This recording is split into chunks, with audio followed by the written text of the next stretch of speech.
Hey everybody, welcome back into the House of L. This is Derek, and I'm excited to be talking to one of my good friends and Superman historian, the Professor, Michael Bailey, back in the House of L today. How are you, sir? It's funny you call me that because I had somebody at work the other day. He's like, did you ever have a nickname as a kid? I'm like, no, but as an adult, yes. As a full-grown man, they call me the Professor. How are you, sir? I am doing great. It's funny because you said, hey, let's get together and do one of these. And I was like, well, what does he want to talk about? It's not an episode because you would have told me, to watch something. Oh, sure. Yeah, like, I would have given you a heads up. And I like to prep on this stuff. He's like, you want to talk about what we're going to talk about? I'm like, yes, I could do that. Like you know how those questions of like, could you do a 1 hour presentation on a subject just dead? I was like, yeah, this is definitely the one where I could do the TED Talk on. So. Same. That's exactly what I was going to say. What's your TED Talk going to be? So we're going to be talking about one of your favorite storylines and mine from the comics, the death of Superman, as we've just reached another milestone anniversary. And to that effect, I have been waiting for this episode because I still have not opened my new Absolute edition that just came in the other day, and I have been dying to open it. So I thought I'd do it on air with you and get into all the goodies. Now, what I didn't get is that bad boy right there. I'm sick that I did not get it. I tried and tried and couldn't. So while I opened, wax poetic about how wonderful that thing is. If you're listening and not watching on YouTube, it is the Tombstone Absolute Edition. The direct market edition. The direct market Absolute Edition of Death of Superman. It required a spotter getgetting into the house because it was sent to me. I am blessed with people who send me stuff. Have you uncovered who sent it yet? Yes, I have. Good. So we got all that sorted. Good deal. Because I was going to take credit if nobody else did. No, I wasn't, but I was going to say, hey, I need that back. So the cool thing about it is it's the book that you have, which has the goodies in that are the real fun of that. Is in the Tombstone is just a box to hold that. It's got like velvet on the top and all that. But inside, when you open it up, they sealed the Absolute into a bleeding. Sorry, I'm going to correct myself. A weeping S, because in the what is that called? Previews, solicitations for the month for when 75 came out. Whenever they would show like the bleeding S for merchandise, they would call it the weeping S for some reason. Right. I'm like, that's not like weeping is in like a that's wound? like a willow tree. That's not. Yeah, that's not what I think of. Yeah. What I actually meant to grab. Keep waxing because I got to get something. Okay. Keep talking. But no, and then it has one of the original sketches for Doomsday that you can. Let me get that out. One of the original sketches for Doomsday made 1,993 of these, and it's one of those things where anal retentive is hyphenated, and it should have been 1,992. Because it was 1992. But whatever. I'm not gonna do that. But it comes with a sketch that is numbered and signed by Dan Jurgens. And signed by Dan. But that's only in that version that you have. Yes, this is 62 of 1,993. I will have it. It will be mine. I don't care what I have to do to get it. But I literally added both of them into my cart and fell asleep. And when I woke up a couple hours later, the Tombstone was already sold out. So I jumped on the other. So I'm opening live on air. Man, this is so cool. This just takes me back. If you've been listening to the House of L for a long time, oh my God, it's got a band in it. I didn't realize that. It's got the band. It's got the poster. It's a much nicer poster than came in the original 75, by the way. Sure. Certificate it feels of death? nicer, at least. Certificate of death. Signed by signed by Dan Jurgens, by the way, as coroner. Sure is. Look at that. Coroner Dan Jurgens. That's funny. Stickers again. If you've been those aren't stickers, sir. Those are postage stamps. And they're the stamps, aren't they? I have been confused about that since 1992. I remember when I got my copy, I opened it up and I'm like, did they cheap out on this? Were they supposed to be stickers? And they're like, no, we could save like $1,500 if we just make them stamps. You can lick them and stick them to something. Yeah. So. If you've been listening to the podcast for a long time, folks, this is, while I have been a Superman fan since birth, and there's pictures of me as an infant running around, in my cape and everything, this event is when I became a full-fledged fan. I had, you know, copies of comics growing up, but they were just like, "Let's look at the panels," like, Derek can't read yet and stuff like that. So, when this happened, like, I skipped school. I cut school to go get this. It was such when 75 came out, it was such a huge deal for me, and it stayed that way for me, and I love it's something that you and I share, Mm. just our unbelievable passion for this storyline that I'm glad DC. Look at that, it's bent. How dare they? I want a refund. You hear me, Midtown Comics?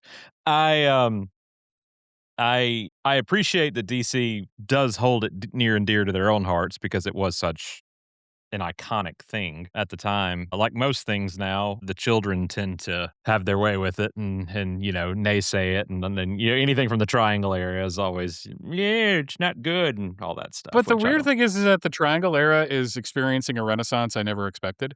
It really is. We've had 2 omnibuses.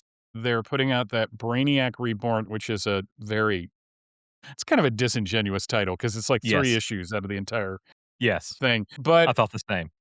when Jeff and I started From Crisis to Crisis in 2009, and you're like one of the few people that I could say things like that about, and it doesn't sound like in the old days. Mhm, mhm.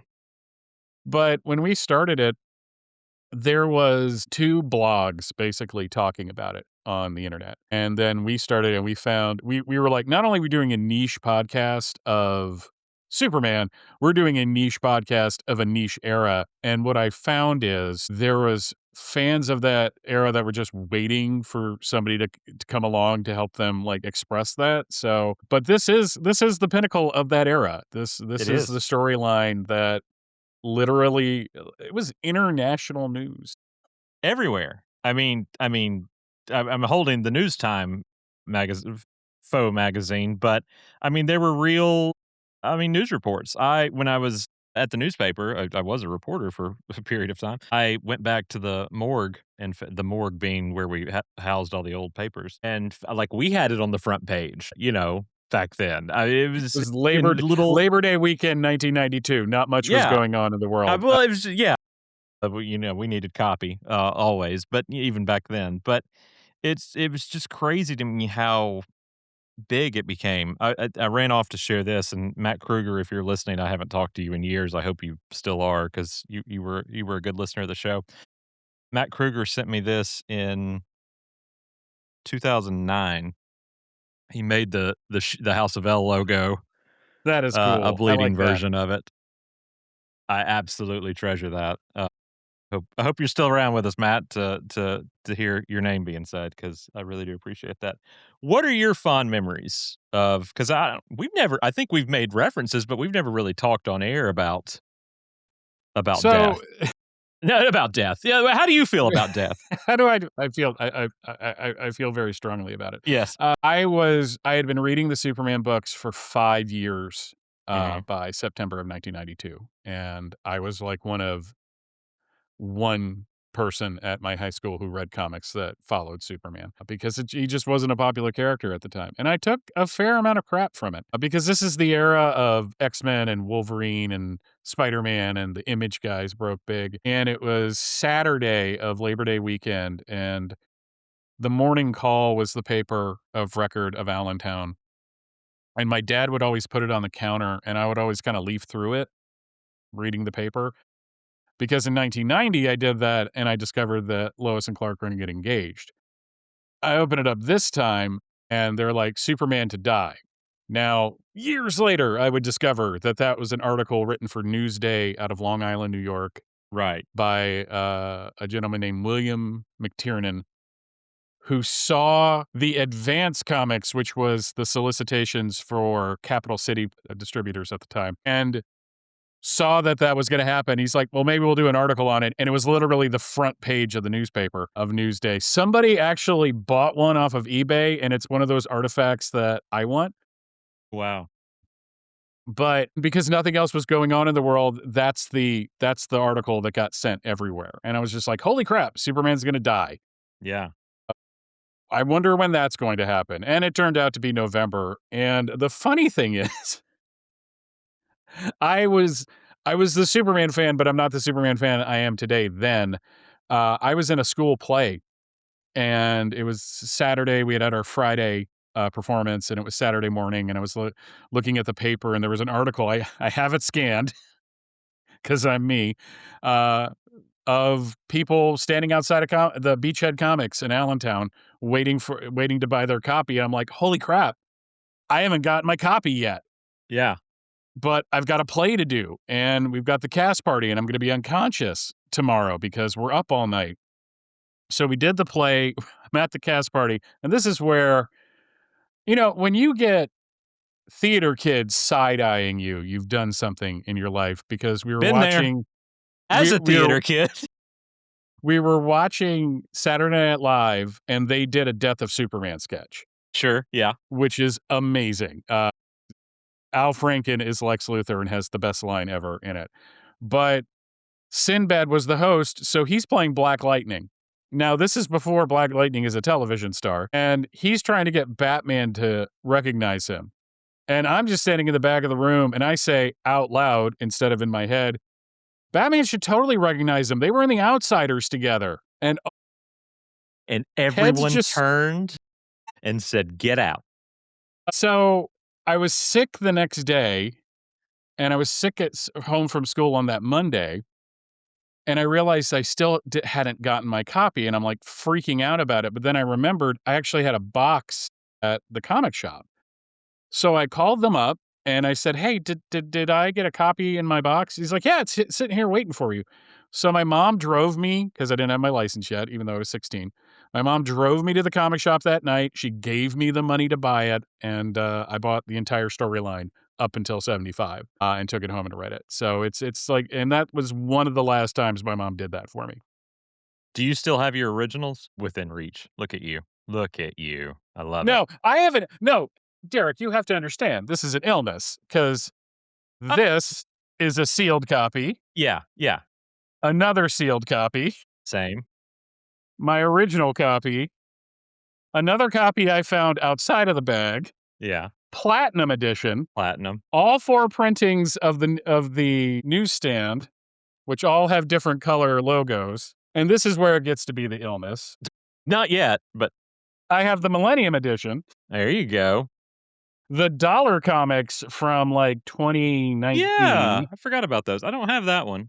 the 30th anniversary special edition, Mhm. one of the hologram things from that Yeah, one, yeah. and all 3 of the facsimiles that just got released.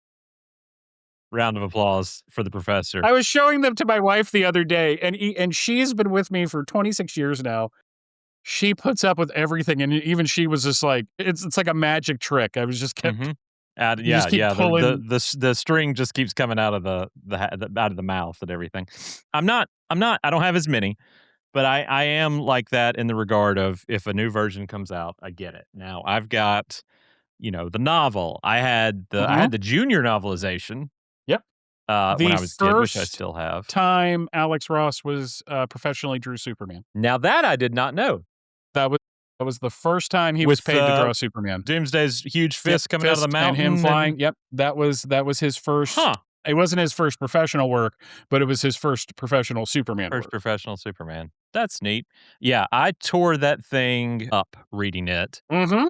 and then had all my other copies take up a huge portion. You can probably see right there, just about all of that is Doomsday stuff behind me. So that's the hardback version, and then I've got all those the individual trades that came out, The and then 3 all the omnibuses. right, and then all the other stuff that's come out, the Wake, and then Mhm.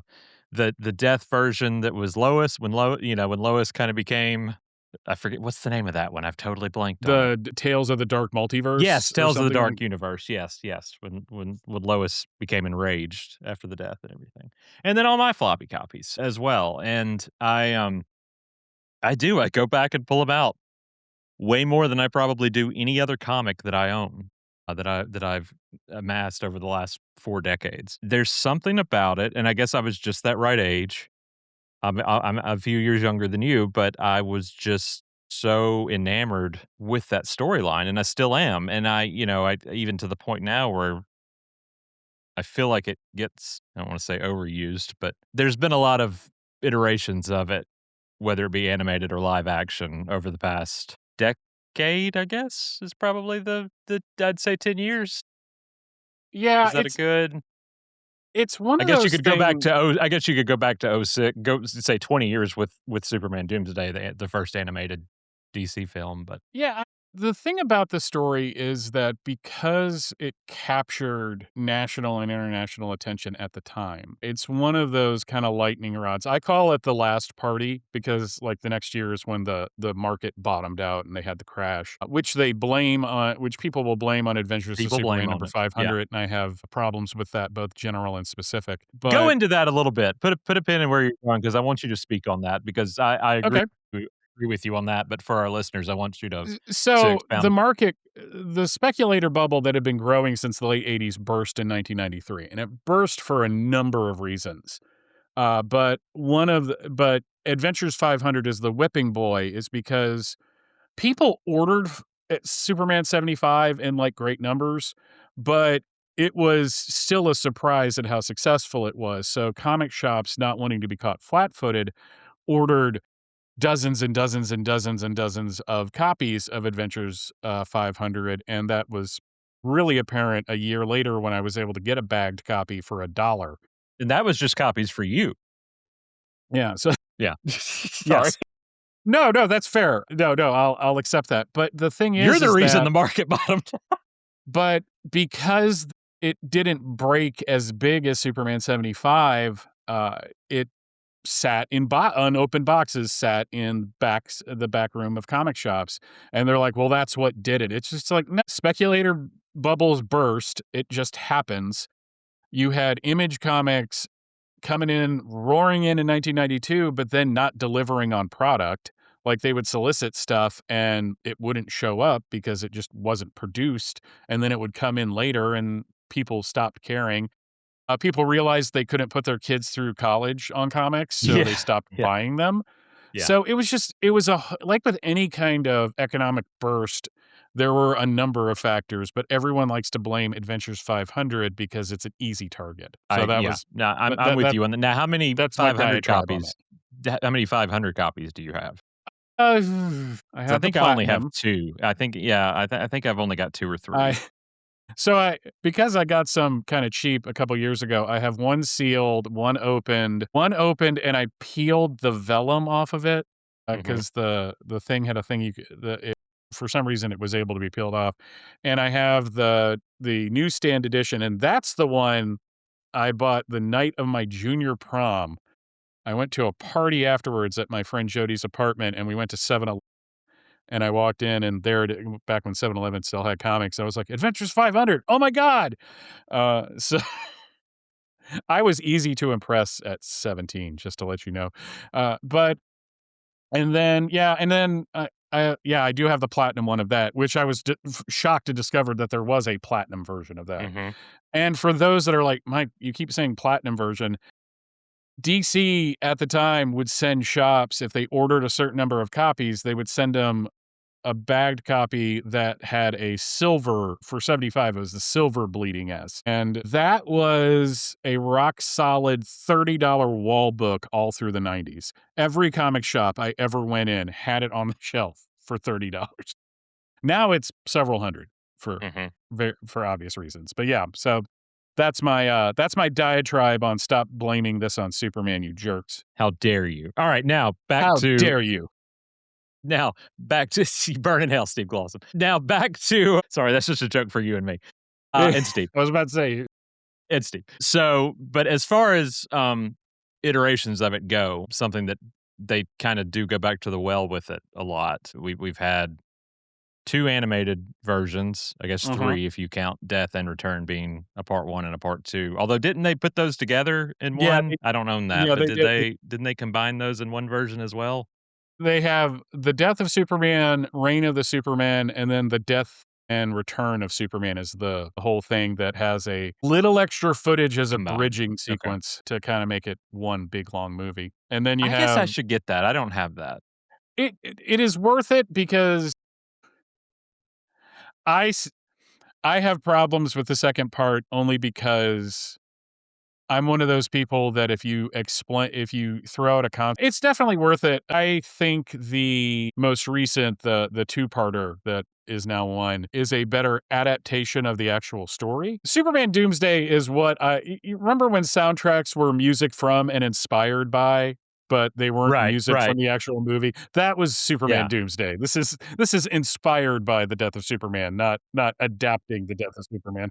Listen, 2006 was it didn't matter if it had the S on it, I was buying it, like, Mhm. left and No, right, me too. everything, and of course and we got so many good things out of that. I mean, we got Lois and Clark, yeah, obviously, we got returns. I know that doesn't amount as much for you as it does for me, but, and then we also we got Brainiac Attacks, but we also got, Superman Doomsday, which yes, inspired by. I would say that's in the same way that I keep seeing ads for Wuthering Heights, and it has it in quotations because it's clear how much that is not the source material that they're pulling from on that. The logo is literally in quotation marks. But I remember watching that night and being so disappointed, um, that that the 4 Supermen aren't in it, that they didn't go that route with any of it, and I was like, "This is not the death of Superman." I guess that's why they didn't call it the death of Superman. The thing that on to defend the besmirching that just happened, it's not that I don't appreciate Superman Returns as a thing, and how Uh-huh. special it is. I mean, we're 20 years out Do now. you want a shovel before you remember what show you're on? You want a shovel before you keep going? I was just defending myself on that. Okay. The only thing I'm disappointed in is I covered it last year, so I can't do a 20th anniversary thing of it this year, but I figured out something, so I'm kinda happy about that. The When it came out, the Superman Doomsday came out, they also released the first omnibus of The Death and Return. Mhm. And it's you wanna talk about disappointing, they gutted Funeral for a Friend. Like, most of Funeral for a Friend is Yeah, not yeah, in that omnibus. But they put on the dust jacket, not on the cellophane that covers the book that comes in. They put on the dust jacket, now a major movie, and it's like an advertisement for the yeah, DVD yeah, on the dust jacket, and I will never forgive yeah. them for that. But it's one of those things where you talk to people who love this era and love this story, they'll tell you that that movie was worth it for the Requiem for a Superhero documentary that came on it with where they interviewed all of the creators Mhm. as it's like the reason to get it was the special feature. Right, yeah. I bought this for the documentary, not for the Yes. movie. Because it was the It's fair. first time we It's ever fair. really learned it was the first time in any kind of official capacity DC talked about it, because this is one of those things that it's just like, and my favorite criticism is they did it just to make money. Well, yes, that's what they do. They sell comics. That's called business. Yeah, They're not in this, they don't pay the artists and like, it's not like a company store where they can go and buy their food and stuff. They actually pay them right, money. But right. it was a story that came out of necessity because Mike Carlin and Jeanette Kahn were trying to develop this series that eventually became Lois and Clark: The New Adventures of Superman. And Siri just woke up for some reason. Hello. And so they were basically careening towards the wedding. And they're like, well, we can't marry them here because we want to marry them on the show. So they throw out a year's worth of planning, and eventually we get the death of Superman.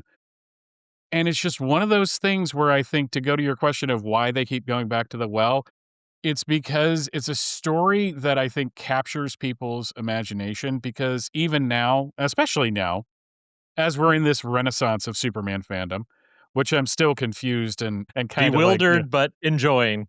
yeah, it's like one of those things where it's like, is everyone here just making fun of me or not?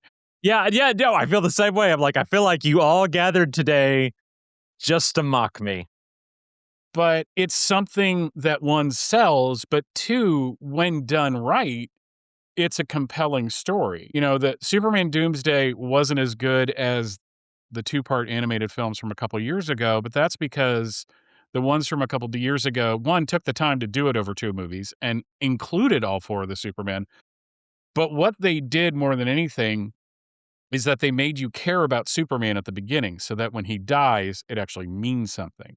Yes. And it was the same for Superman and Lois. I hold that of all the adaptations of Doomsday, Smallville, Batman v Superman, the animated films, I feel like Superman and Lois did it the best of all of them and captured in their own way what the comics did, as close as anybody has gotten it. So it's just one of those things that I think there's a certain number of people that are like, I just want to watch him die again, which, you're broken as a human being if you think that. But it's something that DC, more than anything though, and I hate to say this, it's something DC can sell.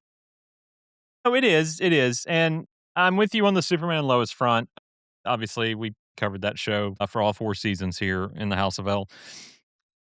I was a little weary when that's where it was clear we were going at the end of season 3 and that was gonna be the majority of season 4 on a slashed, and I say slashed like I've never said slashed before, budget, when we were literally axing cast members and bringing them back for 1 or 2 episodes just so we could be able to afford what the show needed to be able to do. I still think it's the best looking Doomsday. Not that there's been a huge amount of live action ones again, Batman v Superman. I have a hard time topping the Krypton version, the practical puppet Yes. slash CG because I was so enamored with that thing. Of course, I loved Krypton on Sci-Fi, but I thought them having him on there was phenomenal and had a great looking version, but that giant boy we got in the final season of Superman and Lois just felt so Doomsday-esque.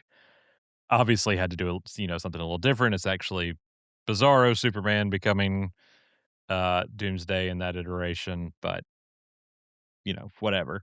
I still wonder if there was another route to go there. Maybe if they had adapted the death of Clark Kent instead of. I feel like you and I have talked about this before because I do love the death of Clark Kent, and I think since they were living in Smallville that you could do the Kenny and Conduit story. Whatever. That's not what we're talking about here today. Do you like the death of Clark Kent? Have we ever actually talked about the? I have a lot of affection for that storyline, Okay, same. mainly because I love Conduit in a way that's probably not healthy. I love Conduit in a way, and no, I won't say probably. I definitely love Conduit in a way that's not healthy. When I saw him on that Spider-Man cover the Yeah, other day, that Superman with Spider-Man cover, Cardiac. the glee that came out of my mouth. That cover couldn't be more 90s if it was wearing acid wash jeans, a flannel button down tied around its waist, and listening to And Temple of the Doc Dog. I Martens. swear to God. Yeah, he's gotta have Doc Martens. It's just one of those things, man. No, it's Death of Clark Kent is one of those story, and it was a big story. It was coming out of Superman number 100, so they were celebrating an anniversary. The creative teams did get kind of, I don't wanna say trapped, but they got kinda locked into doing these big storylines because the Death in Return did so well. It's just like the bosses are like, "Okay, do that again, Mhm, please." But the key to that is not only the awesomeness that is Conduit, who got an action figure, by the way, after he was killed off in the books, which was fascinating about production lead times, still have mine right over there. is Adventures of Superman number 525, which is one of the epilogue issues Mhm, where Clark is just like, "I'm not gonna be Clark Kent again," and Lois is like, "You're being an idiot," and it's an entire issue which basically shows why he needs to be Clark Kent, mhm. and so it's worth it just for that, in my opinion. I agree. I've always held that story near and dear to my heart too, because again, just at that right age, I was reading actively at that time. Conduit was, I mean, for a teenage boy, like Conduit was one of the coolest villains, just a badass design, everything all around for that. Of all the, and then you've got Smallville, like you mentioned, of course, and obviously that being a little bit different because it's almost a merger of the two because it is Doomsday. It does have lasting ramifications, but it is kind of the death of Clark Kent because once Doomsday is defeated in the end of the episode, Clark turns his back on humanity. He dons all black and he's goes into blur mode all the time. I remember watching that season, and I was kind of fascinated by it because Smallville always had a tendency when they were adapting something big to do like a swerve, Hmm. and having it be that it's Davis Bloom. I don't think that works as well if you don't have Sam Witwer playing Davis Bloom, in my No, opinion. that was highly dependent on whoever they Yeah. cast as Bloomsday. So And, sorry, had sorry. to. Every time I hear that name, I just chuckle and laugh because it's funny. Yeah, you look, you on this show, you either get Bloomsday or charismatic paramedic, one or the other, Yeah. but that's those were our 2 idioms for him. But no, you don't it doesn't work as well, and in this day and age I am of being kinda more zen about things, all things Superman, I look at it like, there's an entire generation of people who are watching that show that had never read the Death and Return arc. This is their version of the character. If you're invested in Smallville, then it's gonna be your version of Doomsday, so it's why I try not to do much to yuck someone else's yum in that respect. But they tried. I think when you compare it to Superman and Lois, it's like Superman and Lois, they're fighting on the moon, and in Smallville, they're fighting on that one street That on the one back street lot. they had. Well, now look, I mean, and there's some amazing parallels you can draw there between the slash budget of both of those series, Mhm. how Yeah. much got removed for season 8 of Smallville and season 4 Superman and Lois, and both of those seasons doing something so outlandish, like having one of the biggest storylines ever, making that their villain for the season in a season where they couldn't really afford it. Talking about yucking somebody's yum, look, I know the Smallville suit is bad. It's just not great. Now, for what it is on a television budget in Yeah.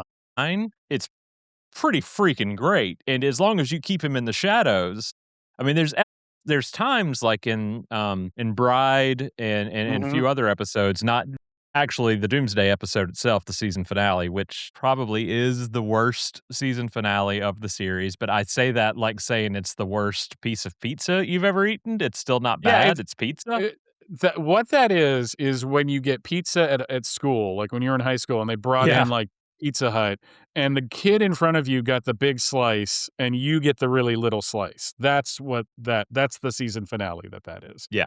Yeah, and so, like, yeah, I say that anytime you ask me what's my least favorite episode of Smallville, my least favorite episode of Smallville is still an episode I'll watch 100 times. Like, it's magnetic if anybody's wondering, but it's not one that I'm just gonna skip over. Like, I still watch it in the lineup, but that's neither here nor there. So I can and people always like to pull out the picture from the suit tests that they did with it, where I mean, he's literally standing. The actor's name has completely escaped me. Excuse me. I know it. I'm blanking. Anyway, it's the costume test. They're literally standing in Lex's mansion taking the pictures against a white backdrop. And yeah, it looks a little cheesy. It was a costume test. People Yeah. always, when they do those comparison things like on Instagram and stuff, and they're always like, here he is in Batman v Superman, and here he is in Smallville. I'm like, that's not like, use this image from Bride when he's like got his hand around Chloe's throat or something. Like, use a pretty good shot where amazingly he did look well in the darkness and the shadows of season 8, because there are times where it looked really captivating, and there's times where it didn't look so great. It's that show constantly swung for the fences, Mhm. and it is the it is the least popular kid asking the prom queen out, like, season after season when they try things. I remember watching some earlier episodes a couple years ago, and I'm like, "Wow, they really went for it." Like, right away. Like, that doesn't age well, special effects wise, but they tried Yep, they at absolutely, and least. some of it surprisingly has aged well, Mhm. for what, if you think about again, a 2001 WB, I mean, the channel that was bringing us Dawson's Creek, like, if you think about it, like, it's really, I'm not knocking Dawson's Creek, I love Dawson's Creek, but there weren't a whole lot of, special effects on that show, and so when you've got a teen drama really, again, like you said, swinging for the fences, some of that stuff turned out pretty well. Now, even at the time, some of it did not. I could think of several instances where I'm like, that's, and especially once the Blu-rays came out, I was like, oh, that that did not that did not come over well. But even when you get to, and season 8 is a great turning point for this, because it was the first season they didn't shoot on film. It was the first season where it's digital, Mhm. and and it looks a little wonky. The greens are weird in the season, which is weird because you've got Hartley back as Green Arrow as a full-time cast member in season 8. But there's just some things that look a little wrong with it. And when you've got 4 new showrunners, you've lost so many members of your cast, you've lost your big bad, Rosenbaum's gone, Alan Miles are gone, Kristen's gone, and you're trying to do something new, and you're like, well, if we're gonna go the opposite direction of what we're doing, Doomsday is a hell of a pick, but it's also one of those things where, like, if you watch a season 2 episode and then you follow it up with a season 8 episode, the whiplash you get from how very different things get 6 years later is crazy. Yeah, it's like watching first season Superboy and then going to, like, the 4th season, and it's just Yeah. like this I mean, aside Why are we in the different X-Files? that is an excellent point, but I thought he was at community college. What's happening here? it's Schuster University was a fully credited university, sir. Do That's true. not I'm sorry. It disparage. was not a community college. It was not a Do community not college. besmirch it, and the Schuster Herald was top-tier college Top newspaper. tier. But the thing is, though, is just that this is something that because of it being commercial, if it was just a cash grab, it wouldn't work again and again and again. I remember a friend of mine let me know what was happening, and it was one of the few times where I knew something ahead of time and had to keep my mouth shut. When they did the 30th anniversary special, the big thing they did with all the different covers and such, Mhm. all they Which I released. I bought every single one of them. Me too. Yeah, of Thank course. you. Thank you, Jared from First Edition Comics, which is sadly no longer a thing, but he hooked me up for those and for Action 1000. I was well taken care of. When a friend of mine, who I will not name, let me know that it was happening, and then all they did was just release the Weeping S image and said, "Announcement tomorrow." And I feel terrible because I've been part of the Superman homepage since 2001.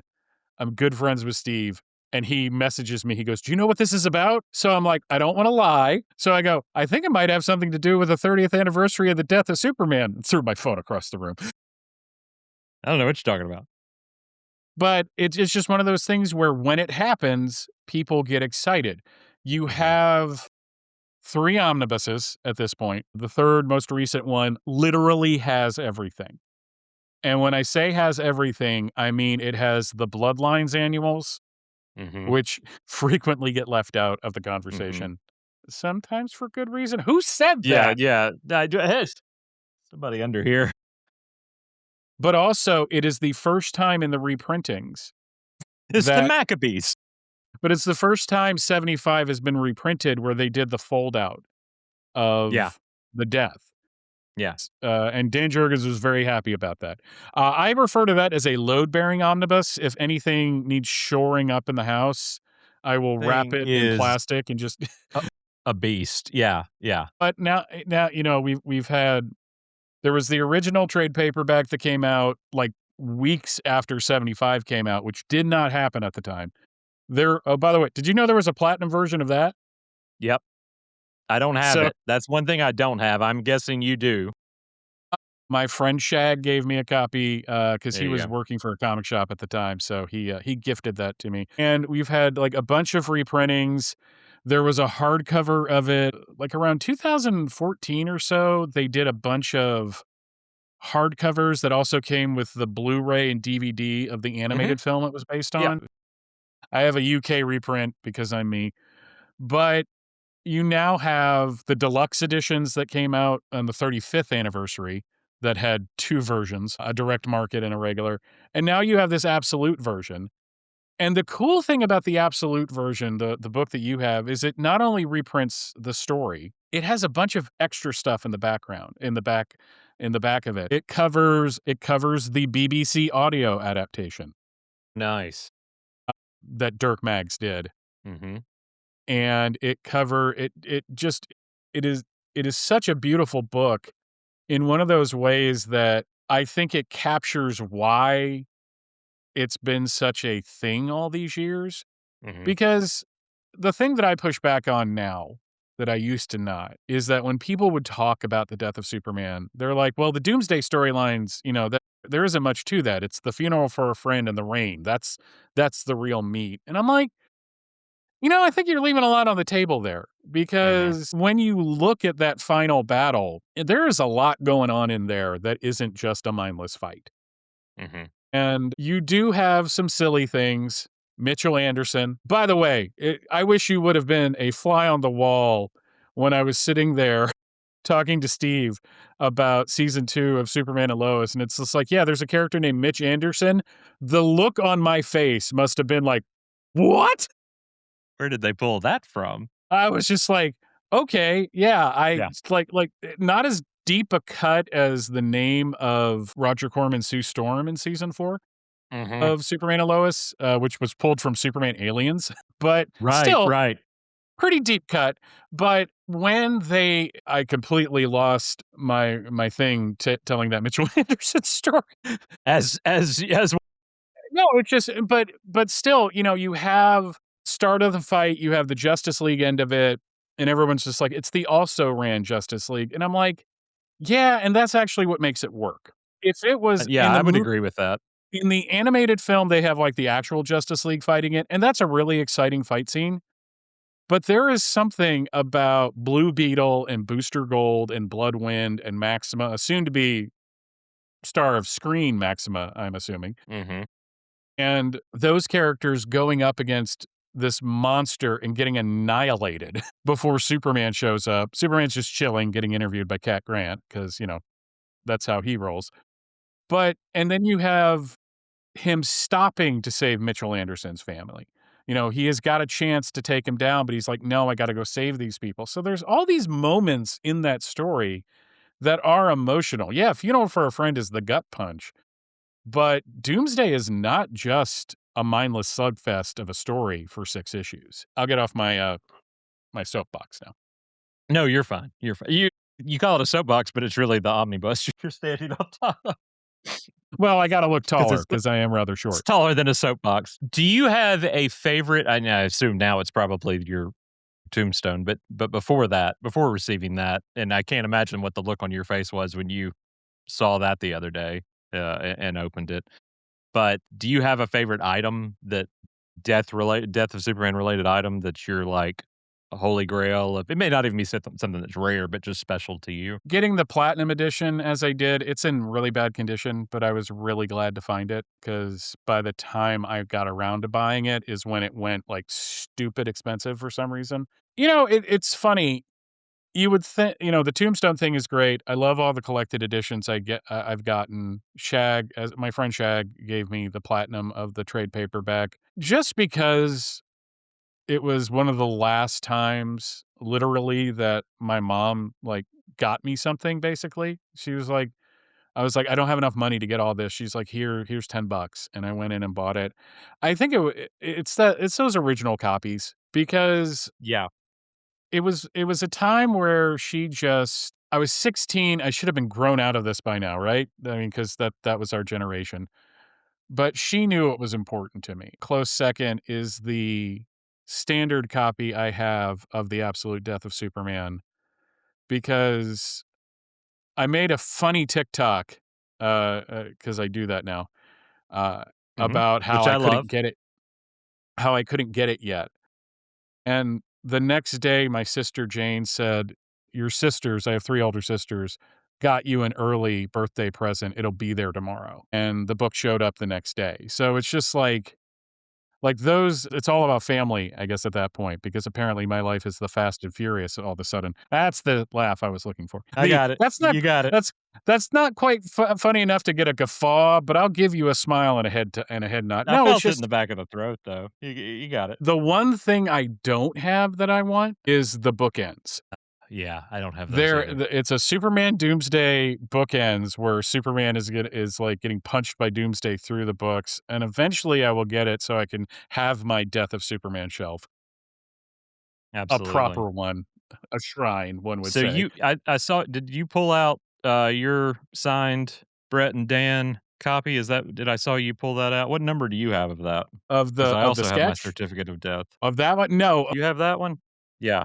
I don't have one that's officially. This one was given. I sent this to a friend, and he got Dan to just sign it at a Oh, you convention. gotta sign it. So, yeah, so I've got this one that's 7,500 were done. I've got 2,480, but it's also got the certificate of death. Is that from one of the home shopping networks? You know, it might be. It may be QVC now that you say that. Because do I you honestly remember can't that remember. QVC did a bunch of Death of Superman Mhm. stuff with, Oh, like yeah, yeah. Oh, you and I have talked about the QVC Batman Forever that I bought. I think my grandmother bought everything from it, all of it. So I was pulling out my 500s that I have 3 of. But my favorite thing, which is just really stupid, is I had all the trading cards Mhm. also, and for whatever reason, me as a kid, because I was what? How old was I? 8? I don't know. But I took the trading cards and stapled them to all my copies for whatever reason. I don't know. If It you're made watching sense on to you at the YouTube, you can time. see. It made sense in my head at the time, but I still have all these. So I have all my copies and the trading cards stapled in to their corresponding pages. I treasure that. It's dumb. Of course, they're not worth anything anyway, but they wouldn't be with But that's these, not but the they're worth point, something to is that me. No, yeah, no. it's one of those things where, like, the value of the story, like, just on, like, a back issue market is kinda negligible. Mhm. You can still get a 75 sealed in the bag for, like, $30. It's not like you were never going to put your kids through college with it. You are still never going to put your kids through college with it. No, But no. to me, Or the Beanie Babies. yeah, I think that's the only form that Death of Superman has not been merchandised yet, is a Beanie Baby Yeah. collection. I mean, when Bloomsday gets his own Funko Pop, I mean, we're on a completely different level. Doomsday Max, which I still don't understand where the Max comes from. I asked Brian Q. Well, Miller it was that. during a time period where the streaming service was going through a thing, so they were trying to do a Dude, we tie-in don't know to what we're calling it, so we'll call this thing Max. but I love stuff like that because this is one of those things where people who come to this story today are coming to it as, like, history, basically. I am going to, I recently had to rebuild my website. One of the first things I'm going to publish after it goes officially live at the end of February is I'm going to write an article called "So You've Decided to Read The Death and Return of The Superman," Death of Super. to kinda prep them for things because it's like, okay, Lex Luthor looks like Amish Lex Luthor, and here is why that is. Supergirl gets punched in the face and her face goes to goo. I know that's Yeah, weird, it turns into but here's why that yeah. is. Here's why, because it's not gonna explain it to you. But and I recently heard, a year or so back, my friend Andy and his son covered it on their show covered the entire storyline over 3 episodes of their show, Hey Kids Comics. And his son, Michael, just turned 30, Mhm. so he wasn't even alive when this stuff came out. And he had some criticisms of the story that have to do with the differences in storytelling then as now, which are fair. But regardless of all that, for those of us that were there, this is our Woodstock, apparently. Yeah, For those of it's us true. that were there, it was an event. It was something that was really exciting because if you were reading the Superman books, like I said, I had been doing it for 5 years at the time. I felt like it was a massive payoff to me. If you were just getting into it, it was a really good time to get into it because not only did you have the entire story, but when the novelization came out, that explained a bunch of stuff that had been left out of the original telling. Yep. So, but because of that, you stapling your trading cards to it as a 8, 9-year old, that's priceless. Because Mhm. it just meant that's how excited you were at the time. It's just like, "Oh, I've Yeah. got this, and this is the card that goes with this cover." So, I Mhm. totally understand why you did that, and I'm glad you never got rid of them. No, nor will I ever, nor will they'll live on. Yeah, I was as we were flipping, this is one of my favorite covers of all time, 505, holographic fireworks It's after he's back, but it's silvery, I know, shiny. but I do love the house ads in the back because it does have the Roger Stern novelization and the Louise one, which I just like I said, I don't even I know I've got it still, but, like, I need to buy a new copy of it because I just tore it to shreds I am, reading it. as a snarky adult, amused at the idea of a young reader version of The Death of Superman. It's just like Yeah. Yeah, like, I vividly remember stuff from it too. Whatever. Like, how do you make that easier Yeah. on a young audience? He's just sleeping. Superman got an owie. It's just a nap. On that note, before we go, I wanna ask you just because 'cause I'm excited about this as well, and you're a huge Superman fan, obviously, but you're also a big Batman fan. I am so excited for, this Knightfall animated Uh-huh. trilogy that is coming out, and I wasn't I wasn't a big Batman reader. I was a Batman fan, had Batman toys, watched Batman stuff, but I didn't buy a ton of the comics like I did Superman. I bought some. But Nightfall was one that I followed very closely when it was coming out because I was obsessed with, Valley Batsuit Batman. I thought that was the coolest thing. If Conduit was the cool Superman villain for me at that age, then the Nightfall Batman suit was the antithesis. That still to this day, I'm obsessed with it. I wish there were more. I know there's a few images out there, but I wish there was some really good him alongside Superman stuff because I think Jurgens did one, but it was like for I don't remember what it was for, but it wasn't. It obviously wasn't some kind of official He release. drew he drew, the Valley costume in Superman number 83 because it's the funeral for a Okay, friend epilogue. Because 'cause they're all going to Coast City to do, a ceremony. He invites clearly I've just Batman forgotten that. he invites Batman to go with him, and this is after Bruce has been taken out, and he doesn't use his X-ray vision, so he's like, "Wow, Bruce is really messed up right now. If only I could use my X-ray vision on that." You know what the funny Yeah, I now gotta I'm I flipping. gotta feel bad for Nightfall too, because Nightfall 1 was not a response to Death of Superman, Right. because that was in the planning stages, and you know that because do you know when the Vengeance of Bane special came out? The same month that Superman number 75 came out was Okay, when well, the there you Vengeance go. of Bane so, it was sucking up a lot of oxygen, so this huge Batman story that's, like, leading into this giant Batman story, gets big-footed by Superman dying, but Yeah, no, I'm excited for it mainly because they forgot about won that. me over very, very early by saying Tim Drake was gonna be Robin in it. Yeah, yeah, same. Because if you don't have Tim Drake as Robin in that, if they had, like, had Damian as Robin in that, I would have been like, "No, no, you're not doing the story Well, at and all that's one of my chief complaints with the Death and the Rain two-parter is it takes place within the continuity of of the time period." those films, and I'm like every time they wanted to tell a Batman story, they would go outside the continuity and, give it its due, give it Deference. justice. I hate to say justice, but it would they would actually, like, create a new world within that story, and this one was just another drop in the hat for that Justice League War and all of those that they did, and I wasn't a huge fan of those. They're fine, but the fact that they wrapped that up in that same continuity irked me. You that's how they wrap that whole thing up is a whole other conversation because Yeah. Yeah. the Justice League Dark Side War animated film comes out of the Reign of the Superman film Right.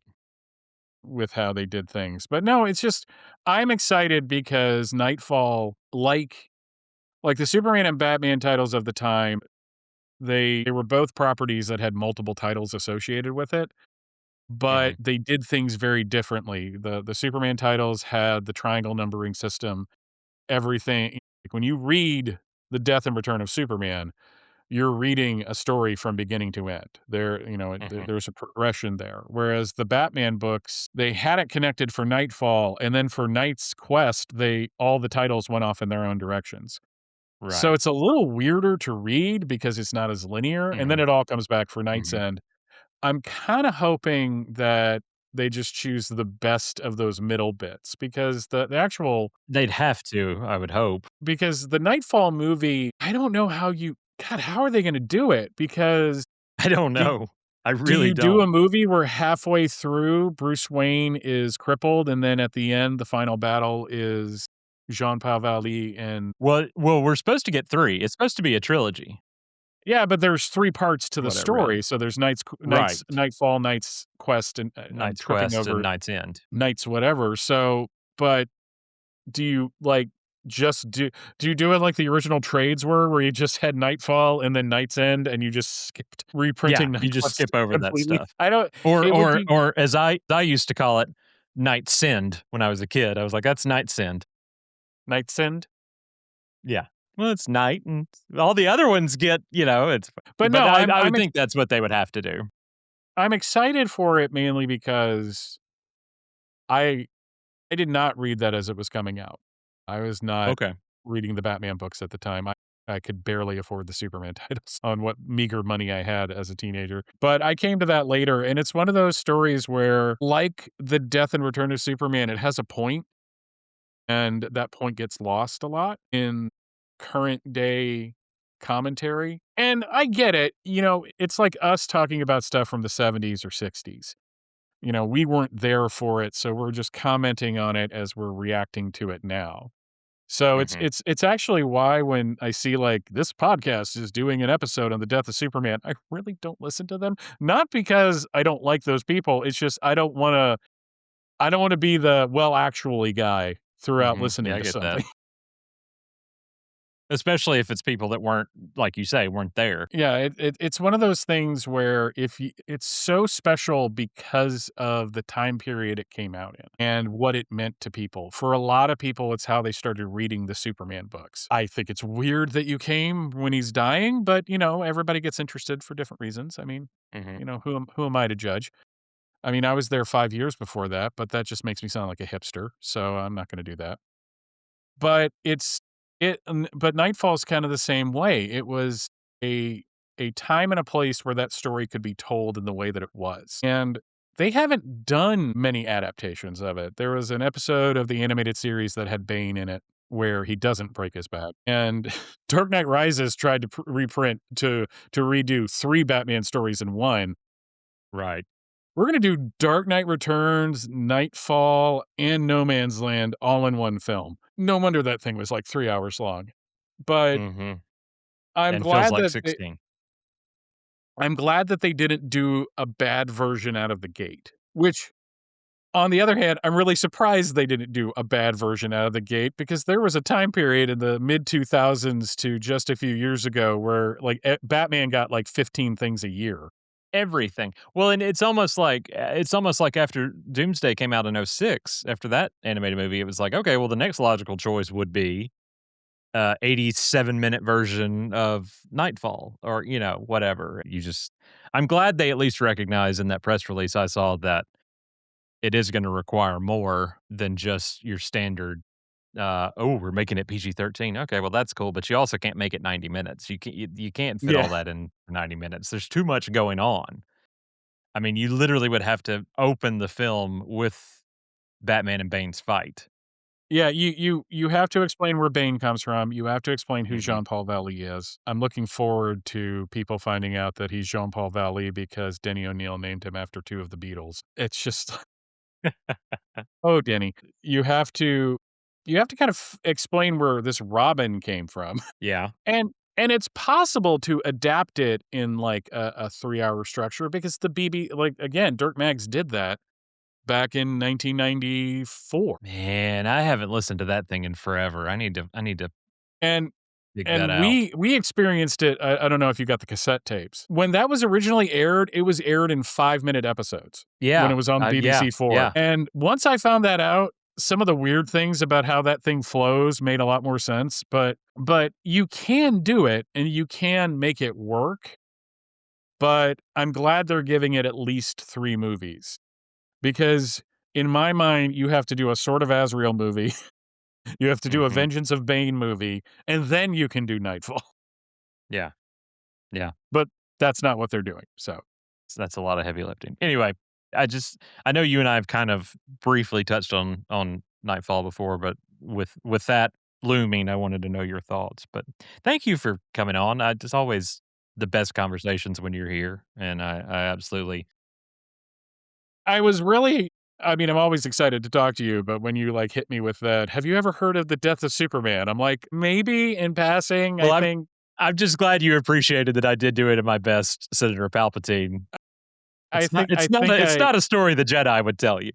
I think it was in the papers." Yeah. Literally, it was in the papers. The fu the funny pages. Yeah, yeah, absolutely. So, but no, I always love coming and talking to you. You know that. Uh, you're welcome here Anytime. anytime. Tell our listeners where they can find you. The site is live. It's just not where I want it to be right now, but I lost the Fortress of Baileytude is gone. Long live the Bailey planet. Mhm. Thank you to my That friend takes me Gary back.